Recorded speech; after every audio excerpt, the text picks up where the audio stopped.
suffix and prefix এই সব মিলে হলো affix। আমরা নতুন নতুন যে শব্দগুলি আমরা ব্যবহার করি, অ্যাবল মানে কি? সক্ষম। আন লিখি তাহলে কি হবে? আন অ্যাবল। যদি লিখি দিস তাহলে কি হবে? This able. আবার যদি লিখি টি ওয়াই, যদি এখানে একটু চেঞ্জ হয়ে যায় তাহলে লিখব হলো অ্যাবিলিটি। আবার যদি শুধুমাত্র আমরা যুক্ত করি এল ওয়াই তাহলে আমাদের হবে অ্যাবলি। আবার এই যে নতুন যে শব্দ তৈরি হয়েছে এখানে, এর সাথে যদি আমরা এই টিওয়াই যুক্ত করি হবে দিস অ্যাবিলিটি। ঠিক একইভাবে এখানে যদি টিওয়াই দেই তাহলে আন অ্যাবিলিটি। আবার যদি এর সাথে দিস অ্যাবল তাহলে ওয়াই দিলে চলবে, তাহলে দিস অ্যাবলি।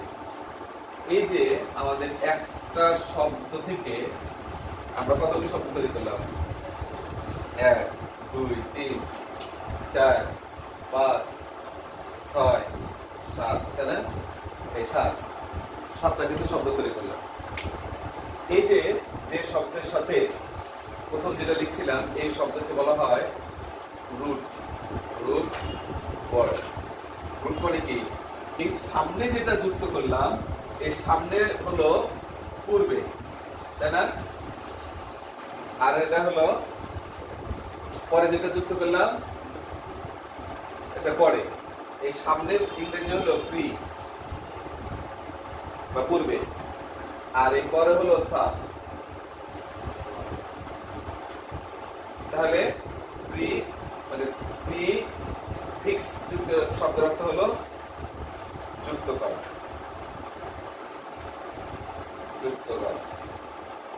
ফিক্স হলো যুক্ত করে দেওয়া, আর প্রিফিক্স হলো পূর্বে যুক্ত করে দেওয়া, আর সাফিক্স হলো পরে যুক্ত করে দেওয়া।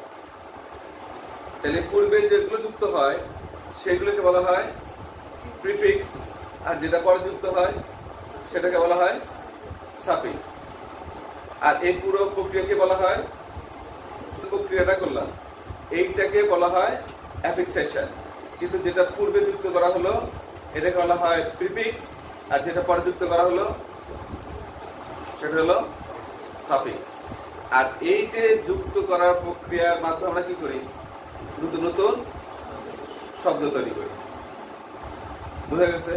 এখন এই শব্দ তৈরি করতে গিয়ে আমাদের অনেকগুলো কমন সাফিক্স এবং প্রিফিক্স আছে, যেমন আমরা পূর্বে যুক্ত করতে পারি প্রিফিক্স। যেগুলো প্রিফিক্স আমি এই মাত্র কি করছিলাম?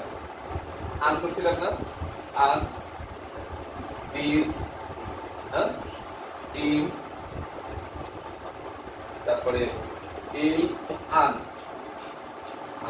ডাবল লিখলাম, তাই না? দিস লাইক, তাই না? তারপরে পসিবল আছে না? In possible.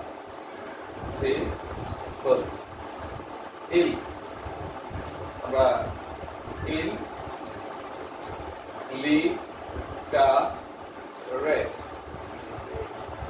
ঠিক না? ইল এর থেকে ইল রেগুলার।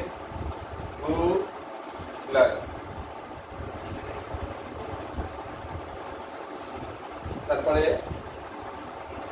In incredible, enlarge. এরকম কমন কিছু আমাদের প্রিফিক্স আছে, আমাদের বইয়ের মধ্যে কিছু আছে যেগুলো মোস্ট ইম্পর্টেন্ট এবং আমরা সবসময় ব্যবহার করি। এইগুলোর অর্থ কি? এগুলো সবসময় দেখা যাচ্ছে যে বিপরীত অর্থ প্রকাশ করছে, এটা ভাব তৈরি করতে ব্যবহার হচ্ছে, আর এগুলো সবকিছুই বিপরীত অর্থ বা নতুন একটা শব্দ তৈরিতে ব্যবহার হচ্ছে। এটা হলো প্রিফিক্স। প্রশ্ন আছে কারণ এখানে? বুঝে নিলাম। পরে সাফিক্স। সাফিক্স কি করব? পরে যুক্ত করব। যেমন আমরা এরকম আছে না, শান, কনক্লুড, ইন্ট্রোডাকশন, হ্যাঁ? তারপরে এস আই ও এ আছে না, কনফিউশন আছে, হ্যাঁ? এরকম এল ওয়াই আছে না, অ্যাপ্লি, এল আই টি ওয়াই আছে, হ্যাঁ? তারপরে আছে হলো ইডি ইয়ের, যেমন ধরো হ্যাঁ রিটেন, হ্যাঁ? তারপরে নেস। এরকম কিছু কমন জিনিস আছে এর মধ্যে। আবার যেমন আইভি, যেটা টিআইভি,